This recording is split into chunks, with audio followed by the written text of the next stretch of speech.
Bismillahirrahmanirrahim. Masih kitab Fathul Qorib cetakan Haramain halaman 32 menjelaskan kefarduan puasa. Di dalam kitab ini dijelaskan bahwa kefarduan puasa itu ada 4. Yang pertama adalah niat. Niat ini seperti yang kita tahu adanya di dalam hati.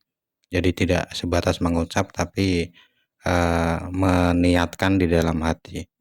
Di dalam niat ini antara puasa yang fardu dan puasa yang tidak fardu, puasa yang sunnah itu berbeda.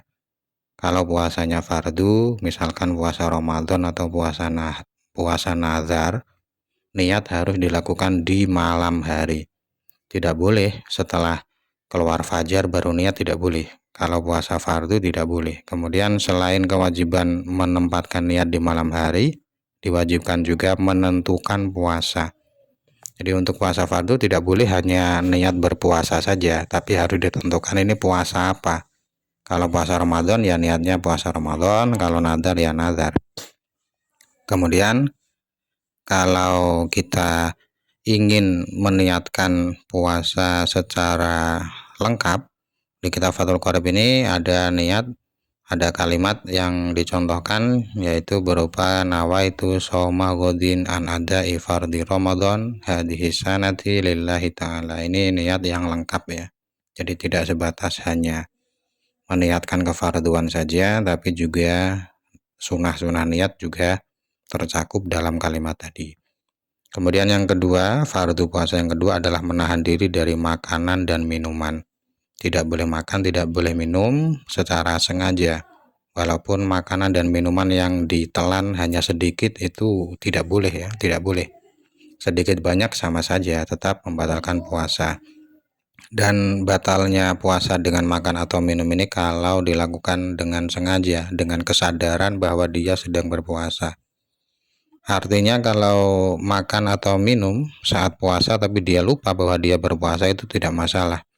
Atau dia tidak tahu bahwa makan atau minum itu membatalkan puasa, itu juga tidak membatalkan puasa. Tapi khusus untuk yang tidak tahu, ini diberi catatan, orang yang tidak tahu bahwa makan dan minum membatalkan puasa dan puasanya tidak batal, itu terkhusus bagi dia yang baru masuk agama Islam.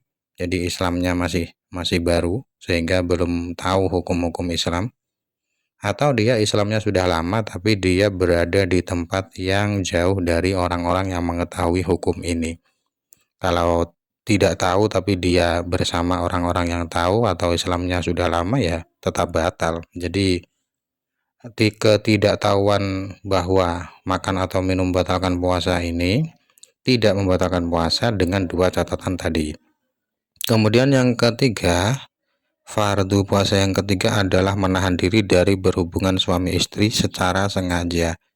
Kalau tidak sengaja ya hukumnya sama seperti makan atau minum. Tidak sengaja artinya dia lupa bahwa sedang berpuasa kemudian melakukan hubungan suami istri.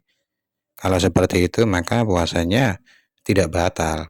Jadi sama seperti makan dan minum, berhubungan suami istri yang membatalkan puasa hanyalah bagi dia yang sengaja melakukan.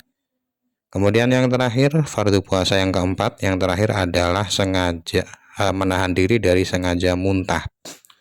Orang yang sengaja muntah itu juga batal puasanya, tapi ini khusus untuk yang sengaja ya. Artinya bila ada orang yang terpaksa muntah ya, dia tidak ada kesengajaan tapi dia dipaksa untuk muntah ya, dipaksa oleh tubuhnya, maka itu tidak membatalkan puasa. Itu dulu, semoga bermanfaat. Wallahu a'lam bishawab.